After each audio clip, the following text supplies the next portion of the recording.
10 வருஷமா கட்டி காப்பாத்தி வச்சிருந்த பார்டர் கவாஸ்கர் கோப்பைய இப்படி அலேக்கா தட்டிட்டு போக விட்டுட்டீங்களேப்பா. இப்படி வந்து புலம்புற மாதிரி தான் இன்னைக்கு மேட்ச் வந்து ஆகிப்போச்சுங்க. நேற்று நாள் முடிவில் நம்ம இந்தியா 141 ரன் வந்து எடுத்திருந்தோம். 6 விக்கெட் வந்து போயிருச்சு. இதை வந்து பார்த்தவொடனே நம்ம என்ன நினச்சோம், கண்டிப்பாக நம்ம இந்தியா எப்படியும் 200 ரன்னுக்கு மேலே எடுத்துருவாங்க, இதை வச்சு நம்ம ஈஸியாக டிஃபெண்ட் பண்ணிடலான்னு நம்ம மனசுக்குள்ள ஒரு பெரிய மனக்கோட்டையை வந்து கட்டி வச்சுருந்தோங்க. ஆனால் அந்த மனக்கோட்டையில் புல்டோசரை விட்டு இடிக்கிற மாதிரி தான் இன்றைக்கி மேட்ச் ஆகிப்போச்சு. இன்றைக்கி ஜடேஜாவும் வாஷிங்டன் சுந்தரும் நல்ல ஒரு பார்ட்னர்ஷிப்பை போடுவாங்க, இன்னிங்ஸை பில்ட் பண்ணுவாங்க அப்படின்னு தான் வந்து எதிர்பார்த்தோம். ஆனால் ஜடேஜா ரொம்ப வேகமாகவே அவுட் ஆகிட்டாரு. இவர் தான் அவுட் ஆனார்னு பார்த்தா அடுத்து வாஷிங்டன் சுந்தரும் நடைய கட்டிட்டாரு. இதனால நம்ம இந்தியானால ஒன்றுமே பண்ண முடியலங்க. வெறும் 157 ரன்னுக்கே ஆல் அவுட் ஆகிட்டோம். இதனால் ஆஸ்திரேலியாவுக்கு என்ன ஒரு சுச்சுவேஷன் இருந்துச்சு அப்படின்னா, 162 ரன் எடுத்தால் இந்த மேட்ச் வின்னு அப்படின்ற சுச்சுவேஷன் வந்து இருந்துச்சு. அப்போ கூட நம்ம மனசை விடலைங்க. நம்ம என்ன எதிர்பார்த்தோம்னா, பும்ரா பவுலிங் போடுவார், நல்ல ஒரு பவுலிங் பர்ஃபார்மன்ஸை கொடுத்து ரன்னை கண்ட்ரோல் பண்ணி அடுத்தடுத்து விக்கெட் எடுப்பார், இந்த மேட்சை கூட நம்ம வின் பண்ண வாய்ப்பு இருக்குது அப்படின்னா நம்ம ஆசையாக வெயிட் பண்ணிட்டு இருந்தோம். ஆனால் நம்ம தலையில் இடி விழுகிற மாதிரி பும்ரா இந்த மேட்ச்சில் பவுலிங் போட மாட்டார்னு சொல்லிட்டாங்க. அப்போ தெரிஞ்சு போச்சுங்க, இனி என்ன ஆக போதோ அப்படின்னு தான் நினச்சிட்டு இருந்தோம்.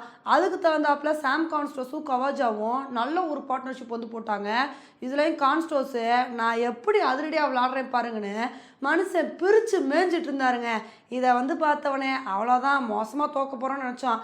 அப்போ தான் பிரசித் கிருஷ்ணா வந்து நான் விக்கெட் எடுப்பேன்ப்பான்னு கான்ஸ்டோஸோட விக்கெட்டை வந்து எடுத்தார். அவரோட விக்கெட் எடுத்தது மட்டும் இல்லாமல் அடுத்த கொஞ்ச நேரத்திலே மேனஸோட விக்கெட் எடுத்தார், ஸ்டீவ் ஸ்மித்தோட விக்கெட்டை வந்து எடுத்தார். மனுஷன் அடுத்தடுத்து 3 விக்கெட் எடுத்து பட்டையை கிளப்பினாருங்க. அடுத்து கவாஜா மட்டும் நின்று விளையாண்டுட்டு இருந்தார். அவரோட விக்கெட்டை நான் எடுக்கிறேன்னு சொல்லி சிராஜ் ஒரு விக்கெட் எடுக்கன்னு 104 ரன்னுக்கே 4 விக்கெட் வந்து போயிடுச்சுங்க. இதை வந்து பார்க்கும்போது கூட நமக்கு ஒரு சின்ன நம்பிக்கை இருந்துச்சு, இன்னும் 6 விக்கெட் தானே, அடுத்து இதே மாதிரி நல்ல ஒரு பவுலிங் பர்ஃபார்மன்ஸை கொடுத்து அடுத்தடுத்து விக்கெட் எடுத்தோம், கண்டிப்பாக இந்த மேட்சை வின் பண்ண முடியும் அப்படின்னு தான் வந்து எதிர்பார்த்தோம். அப்போ தாங்க ஹெட்டும் வெப்ஸ்டரும் நல்ல பார்ட்னர்ஷிப் வந்து போட்டாங்க. அவங்களோட பார்ட்னர்ஷிப்பை உடைக்கவே முடியல.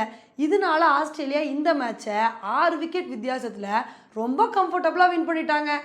இப்போ இந்த மேட்சை ஆஸ்திரேலியா ஜெயிச்சது மூலமாக பார்டர் கவாஸ்கர் சீரீஸை 3-1 அப்படின்ற அடிப்படையில் ரொம்ப அழகாக வின் பண்ணிட்டாங்க. உண்மையிலே இந்த மேட்சை நம்ம தோற்றுருக்கோம்னா இதுக்கு காரணம் நம்ம இந்தியாவோட புவரான பேட்டிங் பர்ஃபார்மன்ஸ் தாங்க.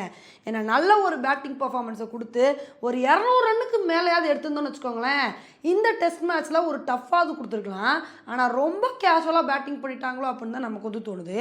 இதில் இன்னொரு காரணம் என்ன அப்படின்னா, நம்ம பும்ரா பவுலிங் போடாததாங்க.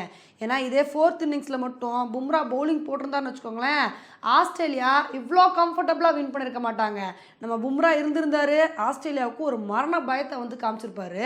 பும்ரா இல்லாதனால ஆஸ்திரேலியா குளிர் விட்டு போய் இந்த மேட்சை வந்து ஈஸியாக வந்து வின் பண்ணிட்டாங்க. இதையெல்லாம் வந்து பார்க்கும்போது தான் எல்லாமே நமக்கு வந்து பேட் லக்காக வந்துருக்குங்க.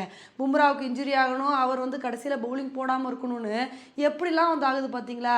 உண்மையிலே இப்போ இந்தியா அடுத்தடுத்த மேட்ச் தோக்குறதை பார்க்கும்போது நம்ம இந்தியன் கிரிக்கெட் டீமில் நிறைய சேஞ்சஸை வந்து கொண்டு வரணும் அப்படின்ற நிலைமை தான் வந்திருக்கு. இதுக்கப்புறமாவது நம்ம இந்தியன் கிரிக்கெட் டீமில் என்ன மாதிரி சேஞ்சஸை கொண்டு வராங்க அப்படின்றத பொறுத்து வந்து பார்க்கலாம். ஓகே ஃப்ரெண்ட்ஸ், இந்த ஒரு மேட்சை பற்றி நீங்கள் என்ன நினைக்கிறீங்க அப்படின்றத என்னோட கமெண்ட் செக்ஷனில் வந்து போடுங்க. இதே மாதிரி இன்னொரு வீடியோவில் உங்களை வந்து மீட் பண்ணுறேன். Bye friends.